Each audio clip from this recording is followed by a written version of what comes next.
রোমদের সাথে মুসলমানদের যুদ্ধ হলো। এই যুদ্ধে মুসলমান কয়েকজন সেনাপতিকে সৈন্যকে রোমানরা ধরে নিয়ে গেল রোম দেশে।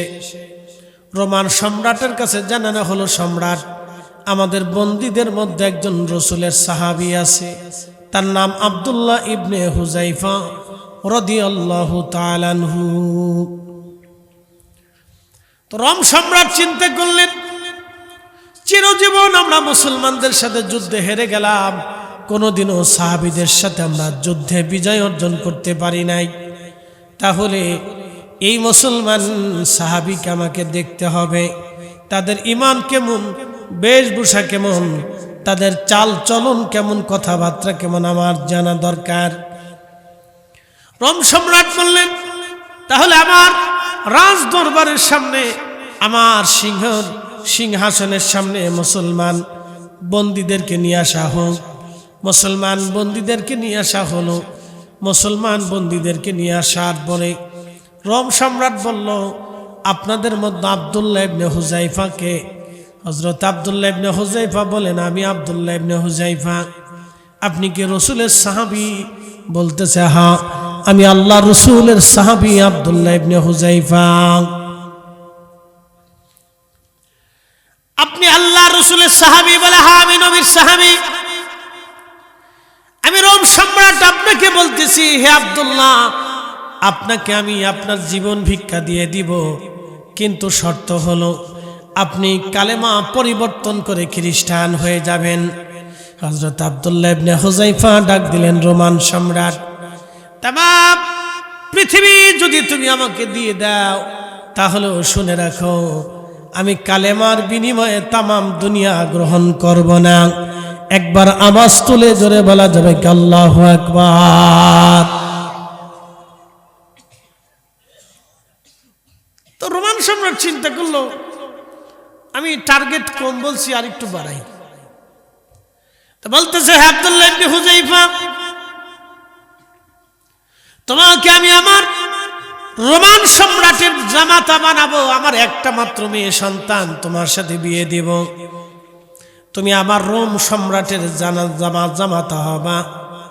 আর তুমি যদি আরো চাও, তাহলে এই রোমান সাম্রাজ্য আমি তোমাকে দিয়ে দেব। আমার বদলে তোমাকে আমি রোমান সম্রাট ঘোষণা দিব। তুমি কালেমা বাদ দিয়ে খ্রিস্টান হয়ে আমার মেয়ে তুমি বিয়ে করো।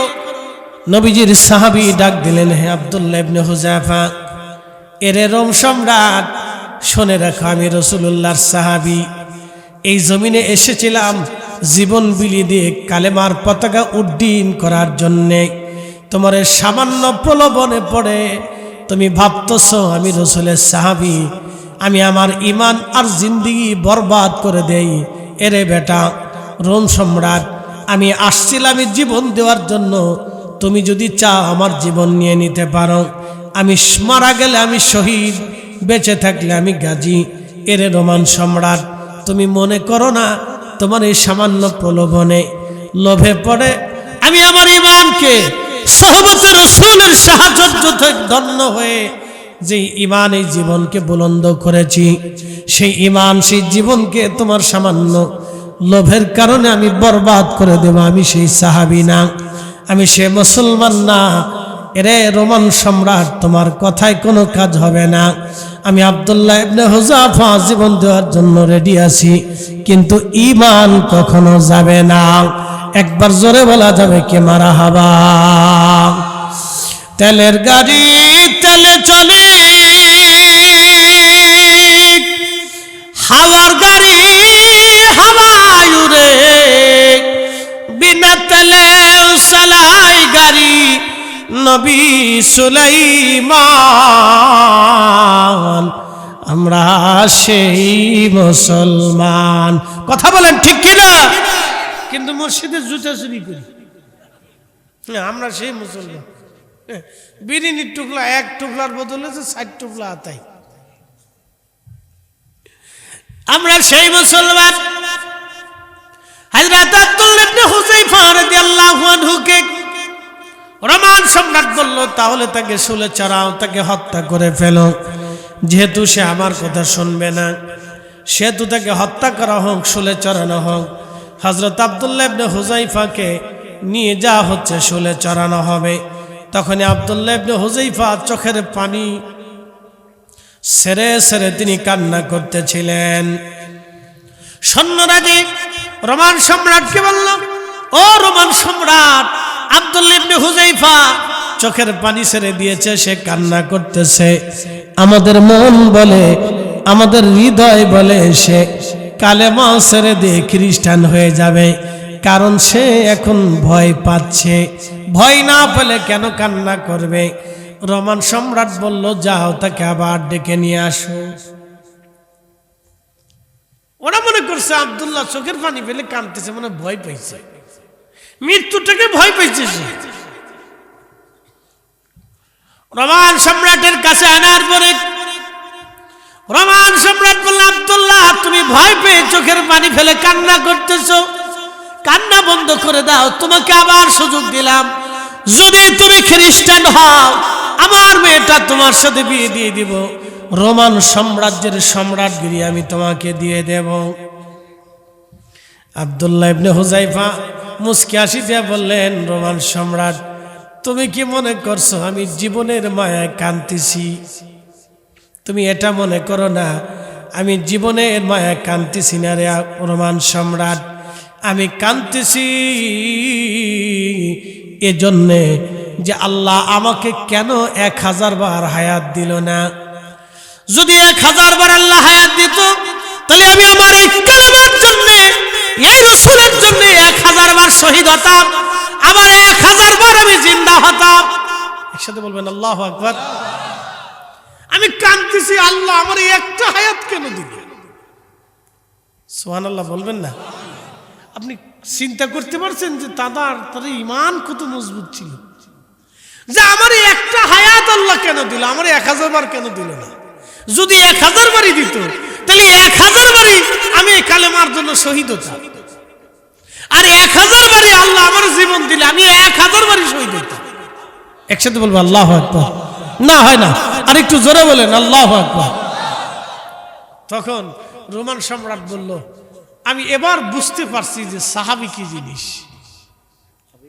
আব্দুল্লাহ রে, আমি এবার বুঝছি সাহাবী কি জিনিস, আমার আর বোঝা লাগবে না। আমি বুঝছি, এই জন্য সাহাবীদের প্রশংসা শুধু শুনতাম, আজকে সাহাবী দেখে ধন্য হলাম। তো আব্দুল্লাহ, তোমাকে এবং তোমার দলের যারা আছে, যারা আমার কাছে অ্যারেস্ট হয়েছে, আমি সবাইকে ছেড়ে দেব, একটা শর্ত আছে, তুমি শুধু আমার কপালে একটা চুমা দাও। তা আব্দুল্লাহ ইবনে হুযাইফা চিন্তা করলো, এক চুমাই যদি সবাই বাইসে যায়, তাহলে আমি না হয় না শহীদ হলাম না, বেঁচে বেঁচে না থাকলাম, আমার জীবন নিয়ে কোনো চিন্তা না, কিন্তু আমার সাথী যারা আছে ওরা যদি বেঁচে থাকে তাহলে ইসলামের উপকার হবে, তাহলে একটা চুমাই যদি বাইসে যায় তাহলে অসুবিধা নাই। তিনি একটা চুমা দিছিলেন। রোম সম্রাটের কপালে এক চুমা দেওয়ার কারণে রোম সম্রাট সবাইকে ছেড়ে দিছিলেন। হযরত ওমর রাদিয়াল্লাহু আনহুর কাছে এসে আব্দুল্লাহ যখন এই ঘটনা বললেন, হযরত ওমর মুস্কি মুস্কি হাসে কে, আব্দুল্লাহ ইবনে হুযাইফা, তুমি তাহলে রোম সম্রাটের কপালে চুমা দানকারী। তো হযরত ওমর তিরস্কার করেন, বলছে বৃহত্তর স্বার্থে তুমি একটা চুমা দিছো, তো অসুবিধা নেই। তো মাঝে মধ্যে হযরত ওমর তার নিয়ে ঠাট্টা করতেন আর শরম দিতেন, তুমি না রোম সম্রাটের কপালে চুমা দিছিলে। বুঝতে পারছেন? তো প্রিয় উপস্থিতি, সাহাবীরা এরকম একিন ও ঈমানের অধিকারী ছিলেন। আমাদের এরকম ঈমান ও একিনের অধিকারী হতে হবে। আমরা মুসলমান, নীতিতে মুসলমান হতে হবে, ঈমানে মুসলমান হতে হবে, নীতিতে মুসলমান হতে হবে, নীতিতে মুসলমান হতে হবে। আমি নবী না চিনিলাম, কি যে ভুল করিলাম, আমি নবী না চিনিলাম, কি যে ভুল করিলাম, ভস্মে ঢালিলাম ঘি, মানুষ হইয়া ভবেতে আসিয়া, মানুষের করিলাম কি। মানুষ হইয়া ভবেতে আসিয়া মানুষের করিলাম কি। বন্ধু আমার, এই যে আদলের কথা বললাম, ন্যায়ের কথা বললাম, এই ন্যায়ের জন্য পৃথিবীতে আর একজন মানুষ জীবন দিয়েছিলেন, তিনি হযরত ইমাম হুসাইন। একসাথে জোরে বলবেন আল্লাহু আকবার। তিনার নাম কি? ইমাম হুসাইন। এই ন্যায়ের জন্য জীবন দিয়েছিলেন, এই হকের জন্য তিনি জীবন দিয়েছিলেন। ন্যায় প্রতিষ্ঠিত করতে যাইয়া মিথ্যার সামনে তিনি মাথা নত করেন নাই, জালিমের সামনে তিনি মাথা নত করেন নাই, বেঈমানের সামনে তিনি মাথা নত করেন নাই। তিনি আওলাদে রসুল ইমাম হুসাইন রাদিয়াল্লাহু আনহু, এই ন্যায়ের জন্য তিনি জীবন দিয়েছিলেন। আমি রসুলের একজন সাহাবীর জীবনী বললাম, এখন ইমাম হুসাইনের জীবনী আপনাদের সামনে তুলে ধরতেছি, খুব মনোযোগ দেন। এই ন্যায়ের জন্য ইমাম হুসাইন জীবন দিলেন। আহা, খুব মনোযোগ দিবেন। তিনি সেই মহান ব্যক্তি যিনি কারবালার প্রান্তরে, আজও ফরাত নদীর তীরে সেই কারবালার মাঠ আছে, যেখানে হযরতে আব্বাস সালামদারের মাজার আছে, হযরত ইমাম হুসাইনের মাজার আছে। আগামী মে জুন জুলাইতে ইনশাআল্লাহ আমি জিয়ারতে যাব, দোয়া করবেন। খুব মনোযোগ দিবেন। কারবালাতে যাব, জিয়ারা করার জন্য আমার নিয়ত আছে। ভাই আমার, আল্লাহ পৃথিবীর বহু দেশে আমাকে নিয়েছেন, আরো কয়েকটা স্থানে ঘোরার পরে আমার অনেক মনের আশা ইনশাআল্লাহ পড়া হবে, দোয়া করবেন। প্রিয় উপস্থিতি, এই ইমাম হুসাইন রাদিয়াল্লাহু আনহু ফোরাতের তীরে তিনি শুয়ে আছেন। এই ন্যায়ের জন্য, হকের জন্য, ইনসাফ প্রতিষ্ঠিত করতে যায় তিনি শহীদ হয়েছিলেন। একবার আওয়াজ তুলে জোরে বলেন আল্লাহু আকবার। হযরত ইমাম হুসাইন কারবালাতে শহীদ কিভাবে হলেন তিনি অনেক লম্বা ওয়াজ, মূল আলোচনার দিকে যদি চলে যায় তাহলে অনেক সময় চলে যাবে। শুধু এতটুকুন বলে যাই, আল্লাহর নবী বলেছিলেন, হালাকাতু উম্মতি আলা ইয়াদাই গিলমাতিন মিন কুরাইশ, রাওয়াহুল বুখারী। আমার উম্মত ধ্বংস হয়ে যাবে কুরাইশ বংশের এক যুবকের মাধ্যম দিয়ে, আমার উম্মত ধ্বংস হয়ে যাবে। সহিহ বুখারীতে হাদিসখানা লিখলেন ইমাম বুখারী। হাদিসের ব্যাখ্যা করেছেন শারহে বুখারীতে আল্লামা ইমাম হযরত আসকালানী, ফাতুহুল বারী শারহে বুখারী।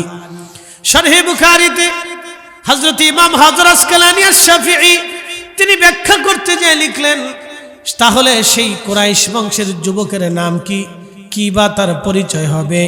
কিন্তু এই হাদিস বর্ণনা করেছেন হযরত আবু হুরায়রা। আবার হযরত আবু হুরায়রা যখন বাজারে বাজারে ঘুরতেন, যেমন ঘুরতে ঘুরতে ঘুরতে ঘুরতে আপনাদের এলাকার কোন এক বাজারে আসলেন, মদিনার কোন বাজারে গেলেন আবু হুরায়রা। মদিনার কোন বাজারে যায় তিনি দোয়া করতেন, আল্লাহুম্মা লা তুদরিকনি সানাতুস সিত্তিন ওয়ালা ইমারাতুস সিবিয়ান। আল্লাহ, 60 হিজরির যুবকের শাসন থেকে তুমি আমাকে বাঁচাও। আল্লাহুম্মা লা তুদরিকনি সানাতুস সিত্তিন ওয়ালা ইমারাতুস সিবিয়ান। আল্লাহ, 60 হিজরির যুবকের শাসন থেকে তুমি আমাকে বাঁচাও। আল্লাহ, 60 হিজরির যুবকের শাসন থেকে তুমি আমাকে বাঁচাও। ইমাম হযরত আসকালানী বললেন, 60 হিজরিতে যিনি ক্ষমতায় বসেছিলেন তার নাম ইয়াজিদ, এবং হযরত আবু হুরায়রা রাদিয়াল্লাহু আনহু যিনি মুহাদ্দিস সাহাবী ছিলেন। এই উম্মতের মধ্যে সবচেয়ে বেশি যিনি হাদিস বর্ণনা করেছেন তিনি হযরত আবু হুরায়রা রাদিয়াল্লাহু আনহু। তিনি মুহাদ্দিস সাহাবী, সাহাবীদের মধ্যে তিনি বেশি হাদিস বর্ণনা করেছেন। হযরত আবু হুরায়রা 5000-এর উপরে হাদিস বর্ণনা করেছেন একা। খুব মনোযোগ দিবেন। তিনি দোয়া করতেন, আল্লাহুম্মা লা তুদরিকনি সানাতুস সিত্তিন ওয়ালা ইমারাতুস সিবিয়ান। আল্লাহ, 60 হিজরির যুবকের শাসন থেকে তুমি আমাকে বাঁচাও। 59 হিজরিতে তিনি মারা গিয়েছিলেন। 60 হিজরিতে যিনি ক্ষমতায় বসেছিলেন তার নাম ইয়াজিদ। আজকে যারা ইয়াজিদের প্রশংসা গায় তারা মূলত এই হাদিসগুলি জানে না, জানলেও হয়তো বুঝে না, বুঝলেও হয়তো মানে না। যার ফিতনা থেকে বাঁচার জন্য নবীর একজন দামি সাহাবী আল্লাহর দরবারে বারবার দোয়া করতেন, তাহলে বুঝেন তো তার ফিতনা কত ভয়াবহ ছিল। কি কথা কর না কেন? তার ফিতনা কত ভয়াবহ ছিল। তার ফিতনার বিরুদ্ধে জিহাদ করেছিলেন হযরত ইমাম হুসাইন। যদি ইমাম হুসাইন বেহক হয় তাহলে ইয়াজিদ হক হবে, আর ইয়াজিদ যদি বেহক হয় তাহলে ইমাম হুসাইন হক হবে। আর আকাশ ভেঙে গেলেও, পৃথিবী পুড়ে গেলেও হযরত ইমাম হুসাইন কখনো বেহক হতে পারে না। কি আপনাদের বিশ্বাস আছে না? কি কথা কর না কেন? বিশ্বাস আছে না? এখানে হক বেহকের মাসালা, ইনসাফ বে ইনসাফের মাসালা। এখানে ইনসাফ বে ইনসাফের মাসালা। হযরত ইমাম হুসাইন রাদিয়াল্লাহু আনহু তিনি যদি বেহক হন তাহলে পৃথিবীতে মুসলমান বলে কোনো শব্দই থাকে না, ঈমান বলে কিছু থাকে না। তাহলে রাসূলের কথা মিথ্যা হবে। আল হাসানু ওয়াল হুসাইনু সাইয়্যিদা শাবাবি আহলিল জান্নাহ। আমার হাসান আর আমার হুসাইন দুইজন জান্নাতের যুবকদের সাইয়্যিদ, তারা সর্দার। একসাথে বলবেন আল্লাহু আকবার। এখানে বেহক এবং বেহকের মাসালা। তো নবীর একজন মহান সাহাবী তিনি বদদুয়া করতেন, দোয়া করতেন, আল্লাহ ফিতনা থেকে তুমি আমাকে বাঁচাও। এই ব্যাখ্যাটা ইমাম হযরত আসকালানী ফাতুল বারীতে করছেন, সহিহ বুখারীর ওই হাদিসের ব্যাখ্যা। ভালো করে শুনে যাবেন। হযরত ইমাম হুসাইন রাদিয়াল্লাহু আনহু ইয়াজিদ ক্ষমতায় বসলো, তখন মুলকিয়াত চলে, রাজতন্ত্র। কি তন্ত্র? রাজতন্ত্র। এখন আমাদের যেমন যেমন গণতন্ত্র আছে, মানুষ রায় দেয়, মত প্রকাশ করে, তখন ইয়াজিদ ক্ষমতায় আসলো রাজতন্ত্র ভিত্তিক। রাজতন্ত্রের মাধ্যমে, মুলকিয়াতের মাধ্যমে সে ক্ষমতায় আসলো।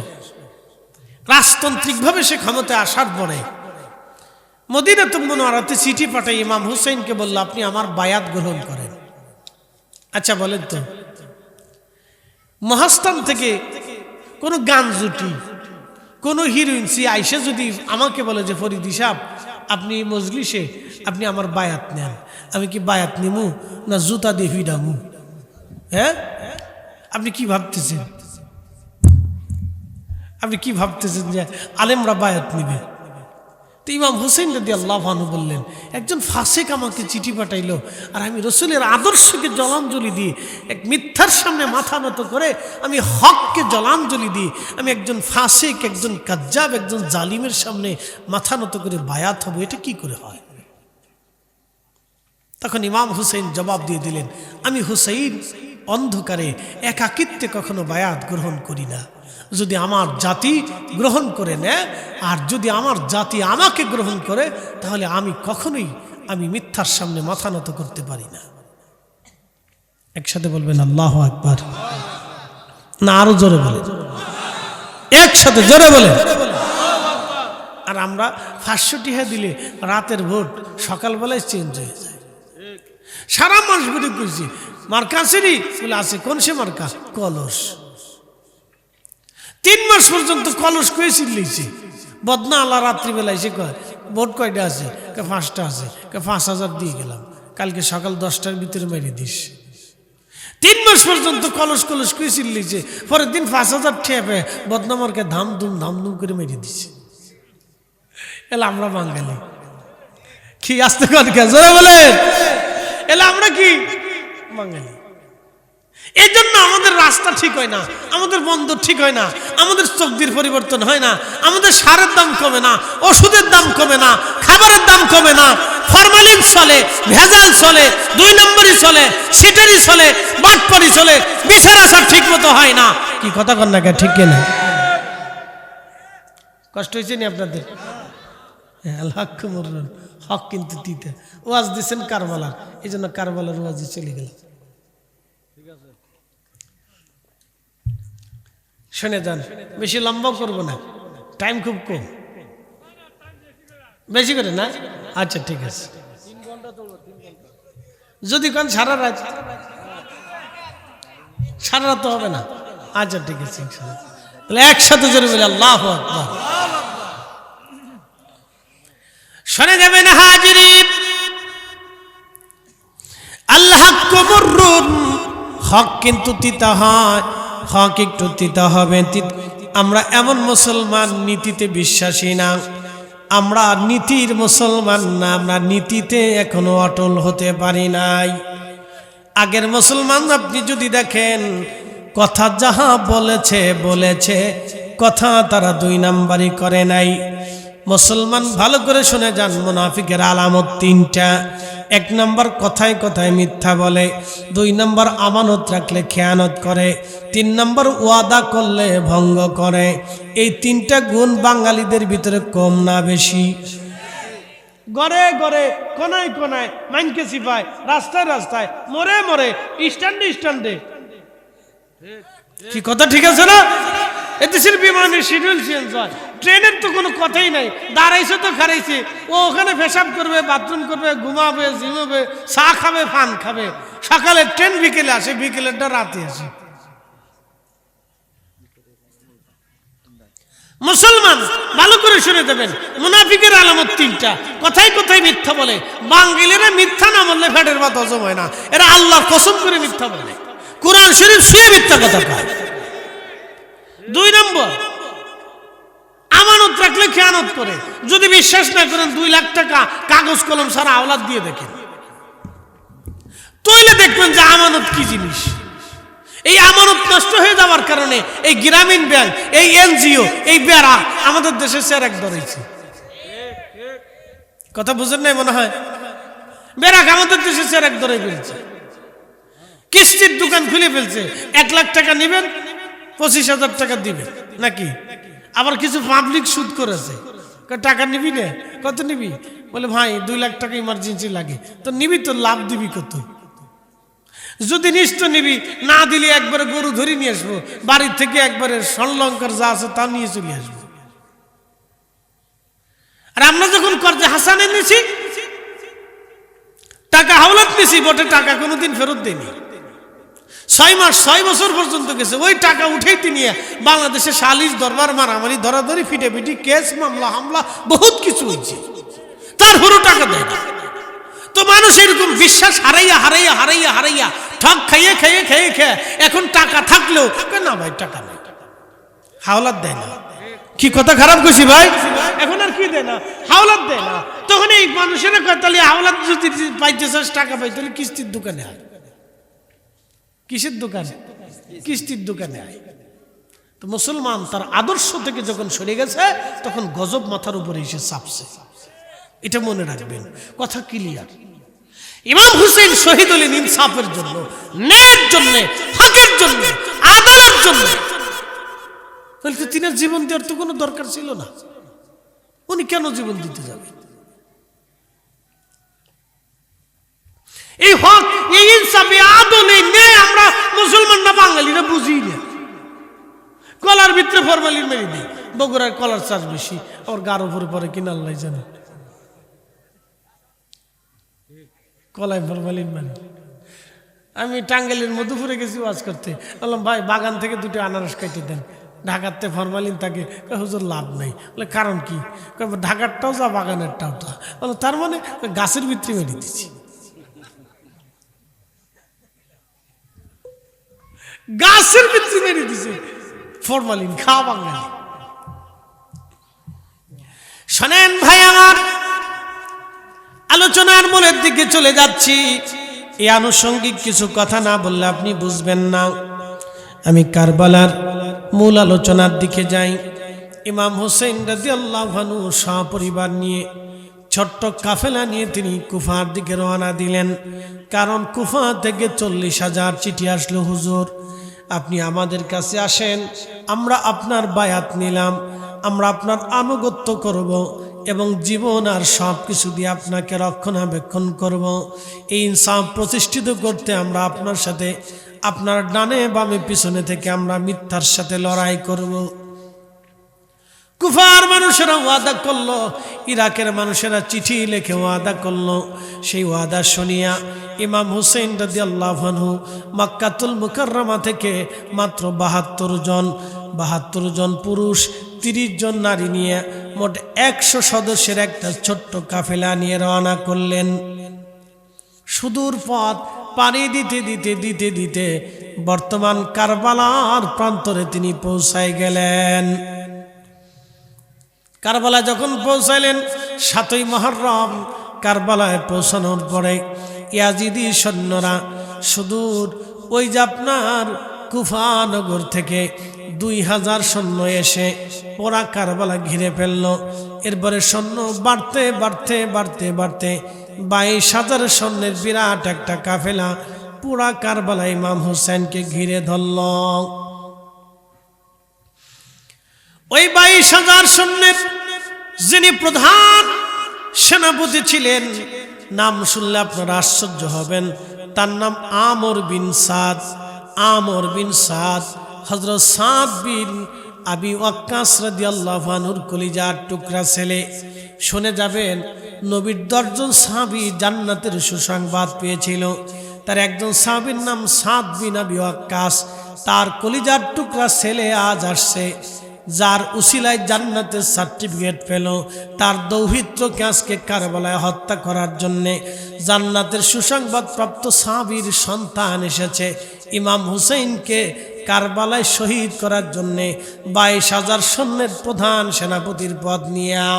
এই জন্য আমি মাঝে মধ্যে বলি, টাকার কাছে ক্ষমতার কাছে মানুষের ইমান বিক্রি হয়ে যায়। এই কথা কর নাকি জোরে বলে, টাকার ক্ষমতার কাছে মানুষের ইমান বিক্রি হয়ে যায়, ও থাকে না।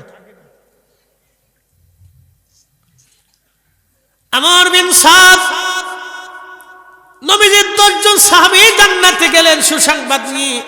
আবু বকর ফিল জান্নাতি, ওমর ফিল জান্নাতি, উসমান ফিল জান্নাতি, আলী ফিল জান্নাতি, তালহা ফিল জান্নাতি, জুবাইর ফিল জান্নাতি, আব্দুর রহমান ইবনে আওফ ফিল জান্নাতি, সাইদ ইবনে জুবাইর ফিল জান্নাতি, আবু উবাইদা ইবনে জাররা ফিল জান্নাতি, সাদ বিন আবি ওয়াক্কাস রিদওয়ানুল্লাহি তাআলা আলাইহিম আজমাইন ফিল জান্নাতি। এই 10 জন সাহাবী আমার নবীজি মসজিদে নববীতে বসাইয়া যাদেরকে জান্নাতের সুসংবাদ দিয়েছিলেন, তার 10 নম্বর সাহাবী সাদ বিন আবি ওয়াক্কাস, তার ছেলে আসছে কারবালা ইমাম হুসাইনকে মারার জন্য। কি বুঝলেন বলেন তো? সাহাবীর ছেলে তো, যিনি আসলে মুবাশশারা সাহাবী, তার কলিজার টুকরা বেটা আসছে আজকে ইমাম হুসাইনকে হত্যা করার জন্য। ঘাসি হিরে ওঠার মতো কথা না তো। 22,000 সৈন্যের প্রধান সেনাপতি, কল্পনা করতে পারবেন? 22,000 সৈন্যের প্রধান সেনাপতির পদ নিয়ে আসছে ইমাম হুসাইন। 10ই মুহররম সকালবেলা উটের পিঠের উপরে সবারি হয়ে 22,000 সৈন্যের সামনে দাঁড়িয়ে বললেন, এ ইয়াজিদের সৈন্যরা, আমার নানার উম্মত, তোমরা কি আমাকে চেনো না? বলো তো, আমি সারা পৃথিবীতে আর কি কেউ আমার রসুলের দৌহিত্র বেঁচে আছে? বলো তো, আমি ছাড়া আর কোনো রসুলের রক্ত দুনিয়াতে আছে? বলো তো, আমার এই হাত দিয়ে কি জীবনে কাউকে কোনোদিন অন্যায়ভাবে একটা থাপ্পড় মেরেছি? বলো তো, এই জবান দিয়ে কখনো ন্যায়ের বিরুদ্ধে কথা বলেছি? বলো তো, আমার আচরণে কাউকে কোনোদিন কষ্ট দিয়েছি? বলো তো। তোমরাই আমাকে দাওয়াত করে আজকে মেহমান বানিয়ে কারবালার সামনে নিয়ে এসেছো। বলো, আমি তো ইচ্ছা করে আসি নাই। এই দেখো আমার থলের ভিতরে তোমাদের দেওয়া সেই চিঠি, নাম ধরে ধরে বললেন, তোমরা কি আছো? এই যে তোমাদের সেই লেখাগুলি চিঠি আমার কাছে পৌঁছেছিল, তোমরাই আমাকে দাওয়াত দিয়েছো। বলো, রসুলের আদর্শ কি আছে কোনো মেহমানকে দাওয়াত দিয়ে তারপরে মেহমানকে মারা হয়?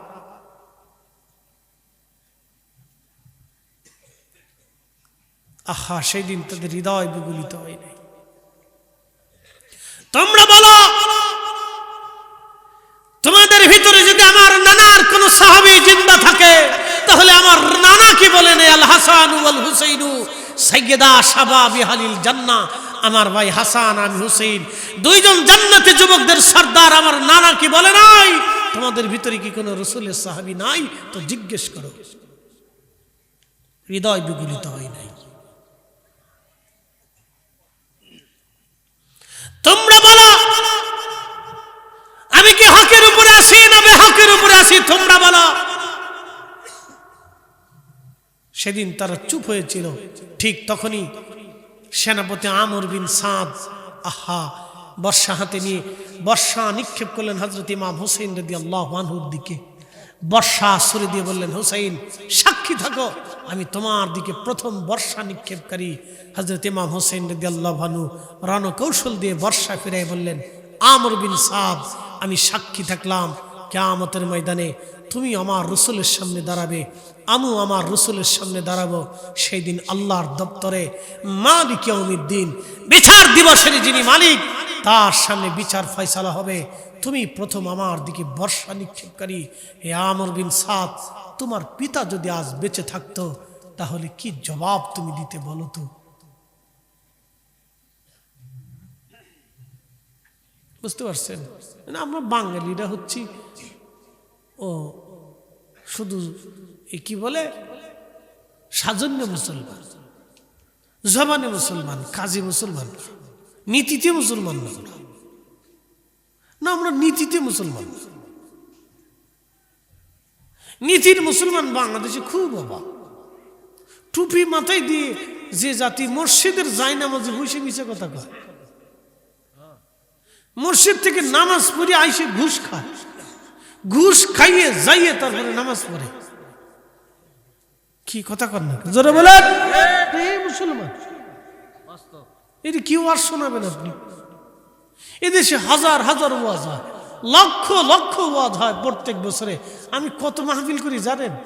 এই শুধু আপনাদের বগুড়া আসলে 1 পিস করা লাগে, 2 পিসের উপরে না। হ্যাঁ, কালকেও 2টে মাহফিল, কালকে 5 জোহরে এই পাবনা আমিনপুরে মাহফিল আমার, ওটা হেলিকপ্টার আসবে। তো রাত্রে আবার উল্লাপাড়াতে, তারপরের জন্য 2টে। আমি সিলেটে মাহফিল করি এক রাতে 5টা, এবছর 6টাও আছে। গত বছর 5টা পর্যন্ত করছি। 3টে 4টের নিচে কোনো মাহফিল আমার প্রত্যেক রাত্রে নেই। কত মাহফিল এদেশে হয়, তারপরেও মসজিদে জুতা চুরি যায় না, যায় না। শুধু আমি করি, বাংলাদেশে সব ঘরানার বক্তারা মাহফিল করে, এত ওয়াজ শুনেছে, তারপরে ওয়াজ যায় না।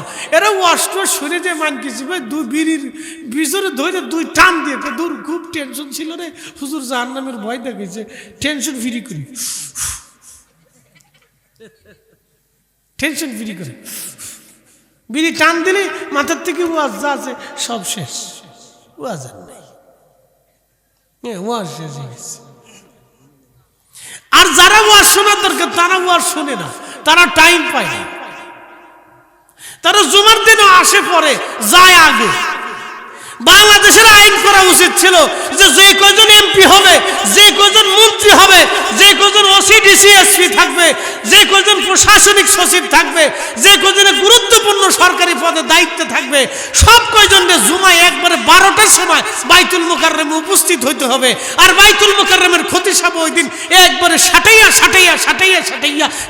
কাটাইয়া সুন্দর করে এগারে শাল্টিং মেরিয়ে তারপরে ওয়াজ শিখাবে। এই কাজটা কোন জোরে বলেন, একবারে আইন করে দেওয়া উচিত ছিল। ওদিন বাইতুল মুকাররমে আর কোনো ওয়াজ নাই, খালি ইনসাফের উপর ওয়াজ করতে হবে, ন্যায়ের উপরে ওয়াজ এদেরকে শিখাইতে হবে যে ন্যায় কি জিনিস, এদেরকে বুঝাইতে হবে যাতে চুরি চাপটামি না করে।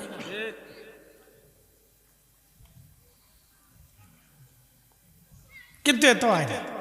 কতটি তো জুমার নামাজ বছরে পরে কিনা তাও সন্দেহ আছে, জুমায় পড়ে না ঠিক মতো, না পড়ে না।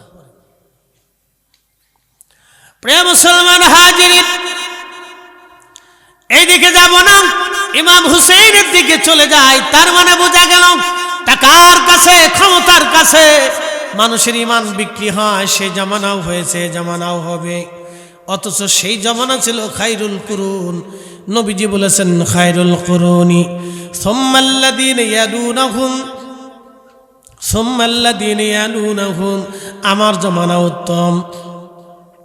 আমার জমানার পরে যে জমানা আসবে সাহাবীদের জমানা উত্তম, সাহাবীদের পরে তাবিদের জমানা উত্তম, তাবিদের পরে তাবিদের জমানা উত্তম। হযরত ইমাম হুসাইন তো সাহাবীদের জমানা, সাহাবীদের জমানায় পর্যন্ত তারা ক্ষমতার কাছে ঈমান বিক্রি করে দিয়েছে। বর্তমান জমানা তো টাকা ক্ষমতার কাছে ঈমান বিক্রি হয়ে যায়। এই কথা কোন না?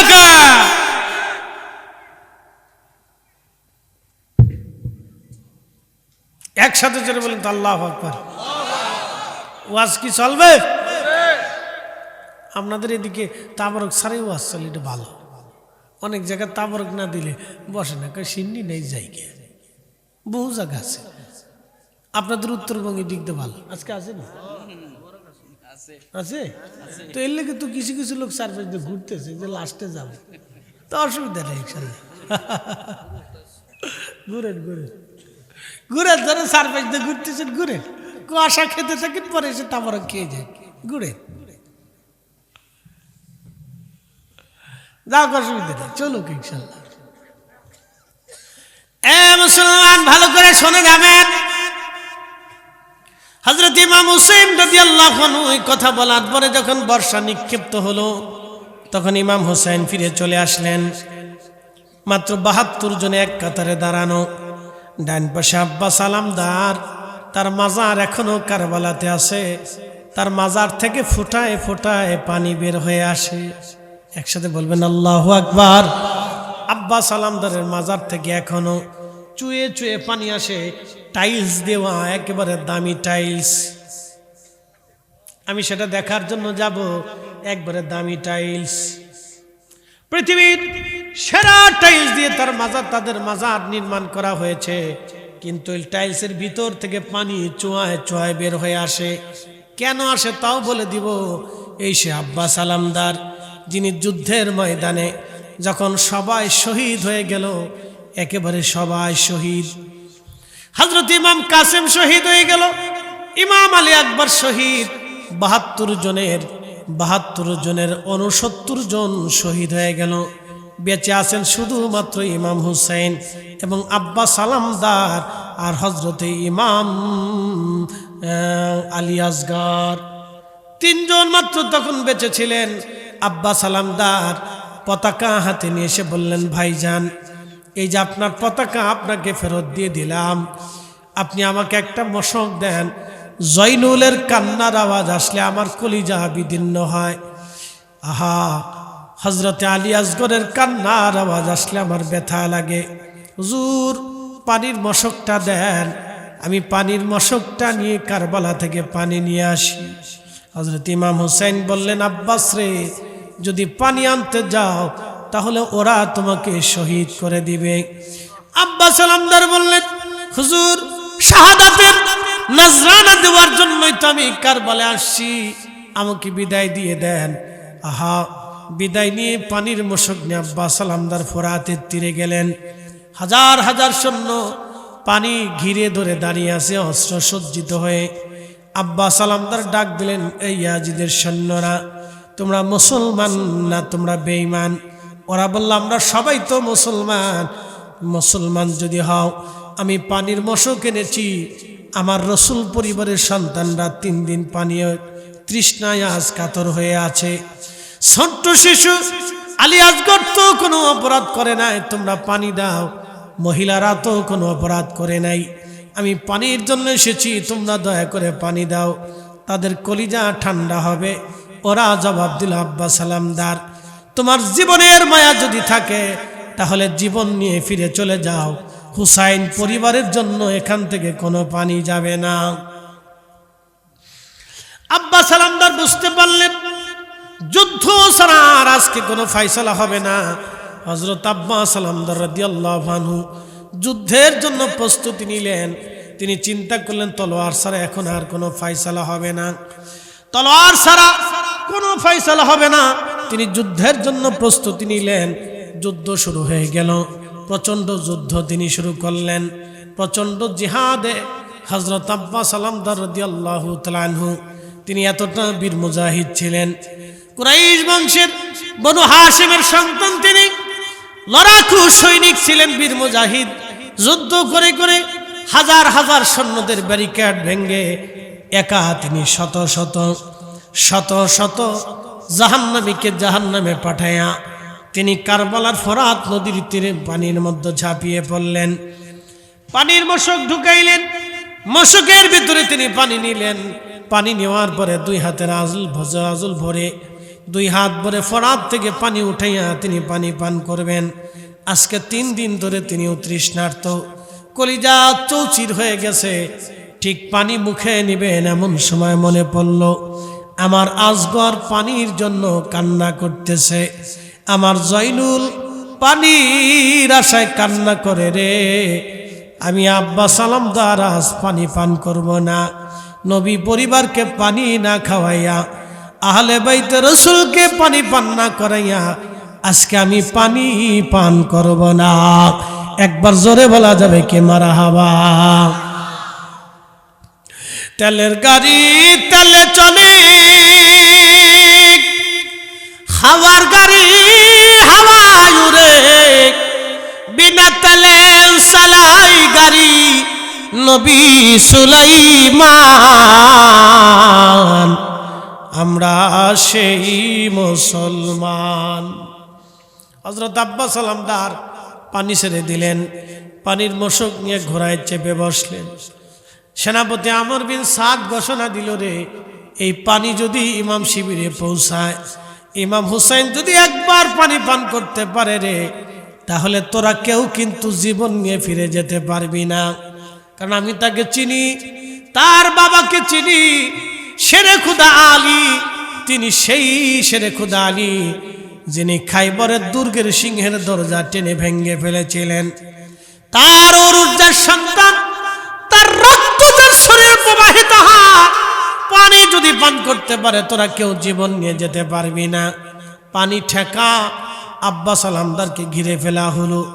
একা লড়াই করতেছিলেন, বেঈমানরা পিছন দিক থেকে তার হাতে ডান হাতে আক্রমণ করলো, তলোয়ার দিয়ে ডান হাতখানা কেটে ফেললো। ডান হাত যখন কেটে ফেলে দেয়া হলো, ডান হাত কেটে ফেলার সঙ্গে সঙ্গে আব্বাস সালামদার রাদিয়াল্লাহু আনহু বাম হাত দিয়ে পানির মশক চেপে ধরলেন। বেঈমানের দলেরা বাম হাতের উপরে তলোয়ারে আঘাত করলো, বাম হাত কেটে ফেলে দিল। পানির মশক জমিনের মধ্যে পড়ে গেল। আব্বাস সালামদার ঘোড়ার উপর থেকে লাফ দিয়ে পানির মশক খানা কামড় দিয়ে চেপে ধরলেন। তিনি হাতের মায়া করেন নাই, জীবনের মায়া ছিল তার সবচেয়ে বড় মায়া। বগুড়াবাসী, জীবনের মায়া ছিল তার বড় মায়া। হাতের মায়া করেন নাই, জীবনের মায়া করেন নাই, এশকে রসুলের মায়া তার জীবনের সবচেয়ে বড় মায়া ছিল। সেই দিন আব্বাস সালামদার পানির মশকখানা কামড় দিয়ে ধরে একটা দৌড় মেরেছিলেন।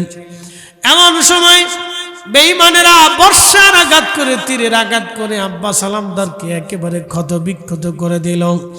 পড়ে গেলেন আব্বাস সালামদার জমিনের মধ্যে। পড়ে যাওয়ার পরে শহীদ হয়ে গেলেন, ক্ষত বিক্ষত লাশ পড়ে আছে জমিনে। পানির মশকখানা তারা নিয়ে বর্ষা দিয়ে আঘাত করে করে পানির মশক ছিদ্র করে পানিগুলি কারবালার ধুলাবালির মধ্যে তারা মিশিয়ে ফেলল। ইমাম হুসাইন রাদিয়াল্লাহু আনহু তাবুত থেকে বের হয়ে আসলেন। আব্বাস সালামদারের খণ্ড বিখণ্ড দেহখানা গুছিয়ে গুছিয়ে কোলের ভিতরে করে আব্বাস সালামদারকে শহীদদের কাতারে শোয়ায় রাখলেন। এই ত্যাগের কারণে, এই প্রেমের কারণে আজও তার মাজার থেকে চুয়ে চুয়ে পানি আসে। কিয়ামত পর্যন্ত এইভাবে তার মাজার থেকে পানি আসতে থাকবে। যেই পানির জন্য আব্বাস সালামদার রসুল পরিবারকে পানি খাওয়াইতে যায় হাত কেটে দিল, জীবন দিয়ে দিল, আল্লাহ এমন পুরস্কার দিয়ে দিলেন। আল্লাহ তার মাজার, তার কবরের মাকবারা থেকে বেয়ে বেয়ে চুয়ে চুয়ে এখনো পানি বের হয়ে আসেন। একবার জোরে বলা যাবে কি আল্লাহু আকবার। হযরত ইমাম হুসাইন রাদিয়াল্লাহু আনহু বুঝতে পারলেন আজ আর কাজ হবে না, আমার সবাই আজ শহীদ হয়ে গেল। তিনি শহীদ সন্তানদেরকে কাতারের মধ্যে শোয়াইলেন। শাহরবানু পার্সিয়ান সাম্রাজ্যের নাতনি ছিলেন। হযরতে আলী ইমাম হুসাইন রাদিয়াল্লাহু আনহুর সাথে তার বিয়ে দিয়েছিলেন। এই ঘরে একটা সন্তান জন্ম নিয়েছিল, সন্তানটার নাম ছিল আলী আসগর। আলী আসগরকে কোলে করে শাহরবানু আসছে স্বামী আমার, তাদের দৃষ্টিতে আপনি তাদের শত্রু হতে পারেন, কিন্তু আমার ছোট্ট বাচ্চাটা তো কোনো অপরাধ করে নাই। আওলাদের রসুল, আপনি একটু যান, যে আমার সন্তানটাকে কোলে করে একটু পানি পান করে আনেন। আজকে 3 দিন হলো আমি আমার সন্তানকে পানি পান করাইতে পারি নাই। আজকে 3 দিন আমার কলিজা পর্যন্ত শুকিয়ে গেছে, আমার শরীর পর্যন্ত শুকিয়ে গেছে, আমি তাকে দুধ পর্যন্ত খাওয়াতে পারতেছি না। স্বামী রে, আপনি তো জানেন আমার জিহ্বা পর্যন্ত পানি তৃষ্ণায় শুকায়ে গেছে। হযরত ইমাম হোসেন ছোট্ট সন্তানকে কোলে করে নিয়ে গেলেন। আল্লাহু আকবার। 22,000 সৈন্যদের সামনে দাঁড়ালেন। ওরে ইয়াজিদের সৈন্যরা, তোমাদের দৃষ্টিতে আমি অপরাধী হতে পারি, কিন্তু আমার এই ছোট্ট বাচ্চা তো কোনো অপরাধ করে নাই, একটু পানি দিবা আমার এই বাচ্চাটাকে। পানি তৃষ্ণায় আজ 3 দিন পর্যন্ত তার কান্না বন্ধ হয় নাই। এতটুকুন বাচ্চা তো কোনো অপরাধ করে নাই। তোমরা যদি আমাকে বিশ্বাস না করো, আমি বাচ্চাটা তুলে ধরতেছি, তোমরা কেউ এসে আমার বাচ্চাটাকে নিয়ে একটু পানি পান করায় তার কলিজা নিবারণ করে দাও, তার কলিজাটা তোমরা ঠান্ডা বানায় দাও। আমি বাবা হয়ে আজকে 3 দিন তারে পানি পান করাইতে পারি নাই। শিশু বাচ্চার প্রতি ওই জালিমদের মনে মায়া লাগে নাই। দূর থেকে এক বেঈমান ডাক দিয়ে বলল, হুসাইন অপেক্ষা করো, জনমের পানি আমি তোমাকে পান করাবো। এই কথা বলে একটা তীর হাতে নিয়ে ইমাম হুসাইনের দিকে তীর নিক্ষেপ করে ছেড়ে দিল। তীরখানা কোলের মধ্যে ধরে রাখা ছোট্ট শিশু বাচ্চার কলিজা বিদীর্ণ হলো। বাবার কোলের মধ্যে সন্তানটা শহীদ হয়ে, বাবার কোলের মধ্যে সন্তান শহীদ হয়ে গেল। রক্তগুলি গড়িয়ে গড়িয়ে গড়িয়ে গড়িয়ে পড়তে লাগলো। ইমাম হুসাইন রাদিয়াল্লাহু আনহু বাচ্চাটাকে কোলে করে নিয়ে গেলেন। তাঁবুর সামনে দাঁড়ায় ডাক দিছে, বিবি রে আয়, আমি আমার বাচ্চাটাকে পানি পান করায় নিয়ে আসছি। বিবি রে, কোনোদিন তোমার কাছে পানির জন্য আর বিরক্ত করবে না। আরে ওই বুঝি রে যাই রে শুনা, কারবালারো মাতম জারি, কান্দে ইমাম হুসাইন বিনয় করি, আলী আসগরের লাশ বুকে ধরি। কান্দে ইমাম হুসাইন বিনয় করি, আলী আসগরের লাশ বুকে ধরি। এক ফোঁটা পানি দিল না ওরা, বুকেতে তীর দিল মারি। আরে ওই বুঝি রে যাই রে শুনা, কারবালারো মাতম জারি। হযরত ইমাম হুসাইন চোখের পানি ছেড়ে কাঁদার বলে, বিবি রে একটা বার দেখে যাও, আমি ওরে এমন পানি পান করাইছি, এত সময় আমার নানা রাহমাতুল লিল আলামিন তাকে হাউজে কাউসারের পানি পান করাইয়া আমার আলী আসগরের কলিজা ঠান্ডা বানাই দিছে। বিবি রে, আর কোনোদিন পানির জন্য তোমাকে বিরক্ত করবে না। আসো গো, একটা বার তোমার সন্তানকে দেখে যাও। ইমাম জয়নুল আবিদিন বললেন, দুনিয়ার মানুষে একমাত্র বেঁচে যাওয়া পুরুষ সাক্ষী আমি বেঁচেছিলাম। রসুল পরিবারে আমি ছাড়া আর কেউ সেই দিন বাঁচা ছিল না। ইমাম হুসাইন যুদ্ধের পোশাক পরলেন, সবুজ পাগড়ি মাথায় বাঁধলেন, আমার নবীর দেওয়া সবুজ পাগড়ি মাথায় বাঁধলেন, জুলফিকার তলোয়ার হাতে নিলেন, আর হযরত আমিরা হামজার বর্ণটা গায়ে লাগাইলেন। যুদ্ধের পোশাক পরিয়া অস্ত্রে সজ্জিত হইয়া বোন হযরত জয়নবের সামনে দাঁড়ায় গেলেন। কলিজার টুকরা বোন আমার, তুমি ছাড়া আমার এই পরিবারে আর কেউ বেঁচে থাকবে না। আমার ভাই ইমাম হাসান শহীদ হইছে রে, আমার আব্বাজান পর্যন্ত শহীদ হয়ে গেছে, আমার মামাকেও শহীদ করার জন্য ওরা কারবালার ময়দানে নিয়ে কারবালায় ঘুমাই রইছে। জয়নব রে, আমার কলিজার টুকরা সন্তানটাকে পানিবিহীন ওরা শহীদ করে দিছে। জয়নব রে, বিদায় দিচ্ছি, বোন আমার কোনোদিন দুনিয়াতে আর দেখা হবে না, বিদায় নিচ্ছি। হযরত জয়নব চোখের পানি ছেড়ে দিয়ে ভাইয়ের বুকের মধ্যে মাথাটাকে কান্না করে, ডাক দিয়ে বলে, ভাইজান এইভাবে যদি বিদায় নিয়ে চলে যান দুনিয়াতে কে আমরারে দেখবে?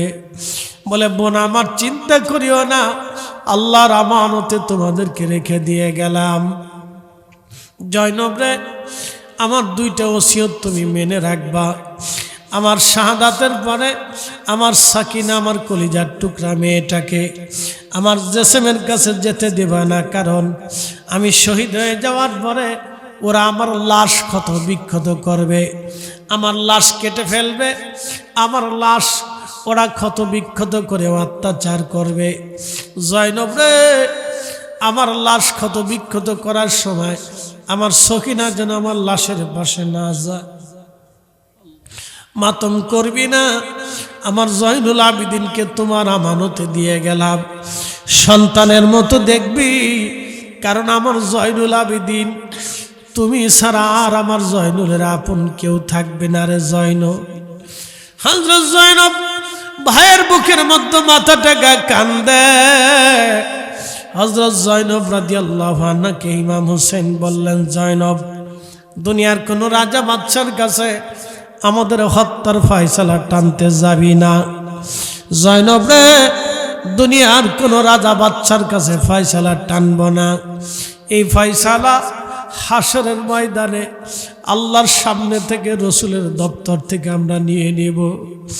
জয়নব রে, যদি কোনোদিন মদিনায় যাওয়ার সুযোগ হয় তোমাদের, আমি হুসাইন ওসিয়ত করলাম, মদিনার কারো বাড়ি যাবি না, মদিনার কোনো মানুষের কাছে বিচার সালিশ ডাকবি না, আমার নানার রওজার পাশে দাঁড়াইয়া দাঁড়াইয়া 3 দিনের দুঃখের কথাগুলি নানারে বলবি, নানারে জানাবি।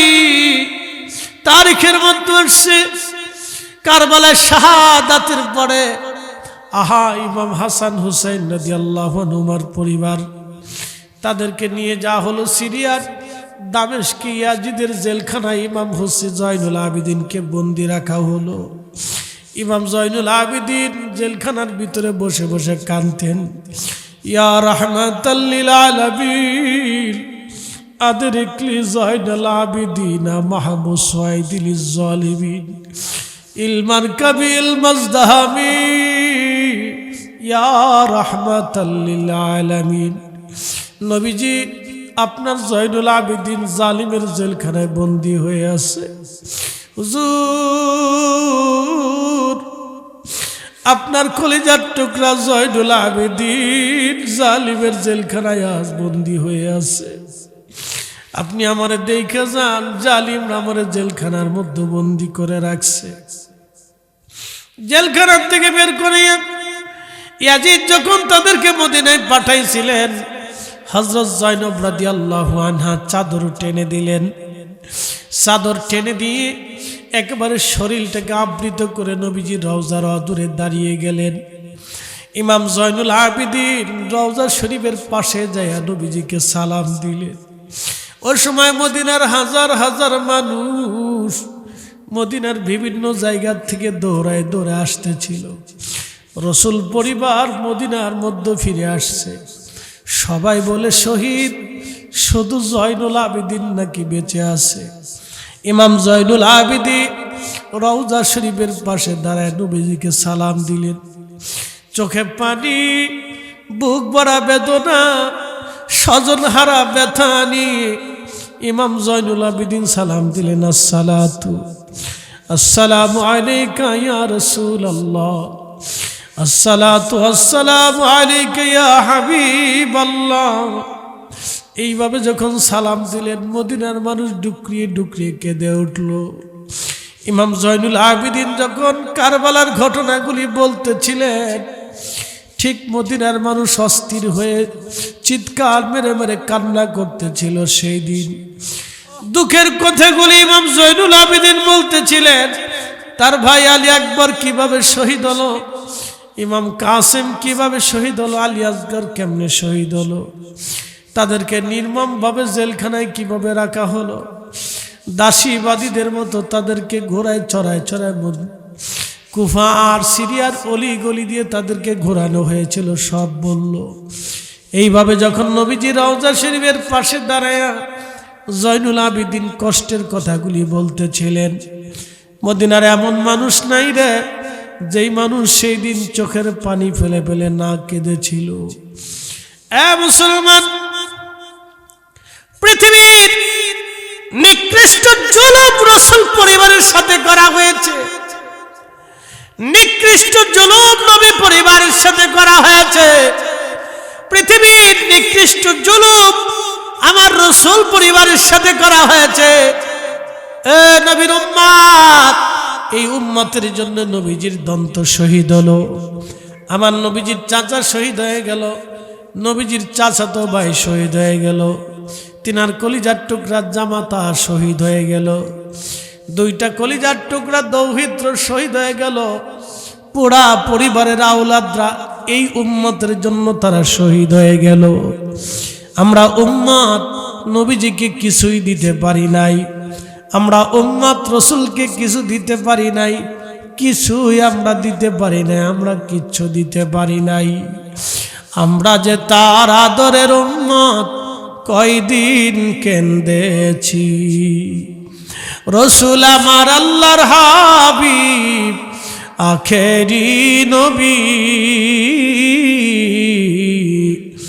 আমরা যে তার আদরের উম্মত, কয়দিন কেঁদেছি। আমরা যে তার আদরের উম্মত, উম্মতের করলাম কি। বগুড়াবাসী, এখন এই সময়, এই সময়ের ভিতরে আমাদেরকে তওবা করে ফিরে আসতে হবে। সময় আমাদের কম, মৃত্যুর ঠিকানা যে কোনো সময় আসতে পারে, যে কোনো সময় বিদায়ের ঘন্টা ধ্বনি বেজে যেতে পারে। এখনই সময় আমাদের কম। আল্লাহ আমাদেরকে রাসূলের আদর্শ মেনে চলার, নবীর ইশক দিয়ে কলিজা জিন্দা বানাইবার তৌফিক আল্লাহ দান করুন। আওয়াজ তুলে জোরে বলেন আমিন।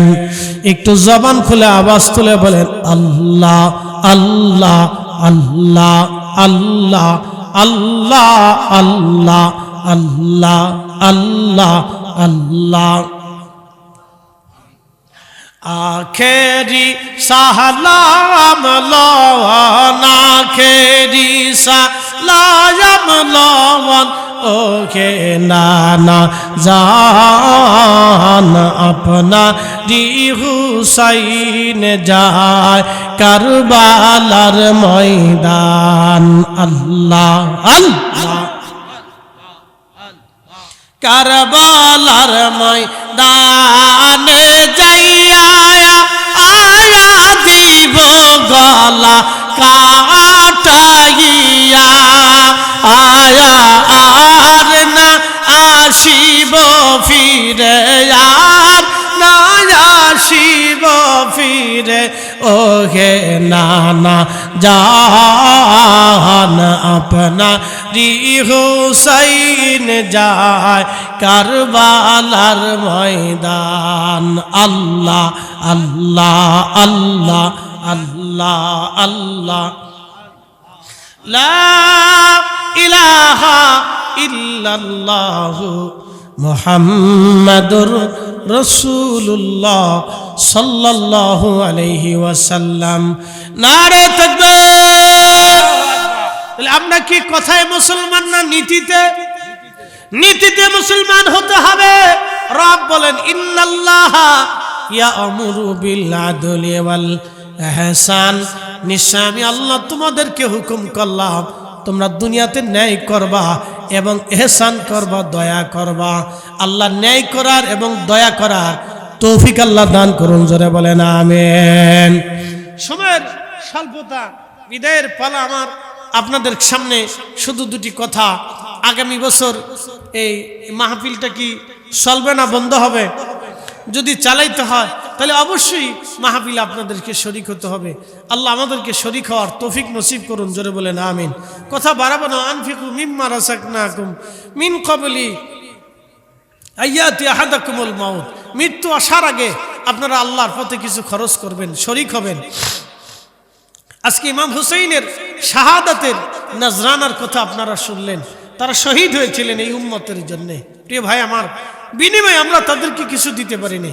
আজকে ইমাম হুসাইনের মহব্বতে যারা ওয়াজ শুনেছেন, দিলে সামান্য পরিমাণও যদি মহাব্বত থেকে থাকে আহলে বাইত রাসূলের প্রতি, যে হুজুর ইমাম হুসাইনকে ভালোবাসি, তার এই ত্যাগকে ভালোবাসি, শাহাদাতকে, কুরবানিকে ভালোবাসি, এই উম্মতের জন্য সন্তান, ভাতিজা, ভাগিনা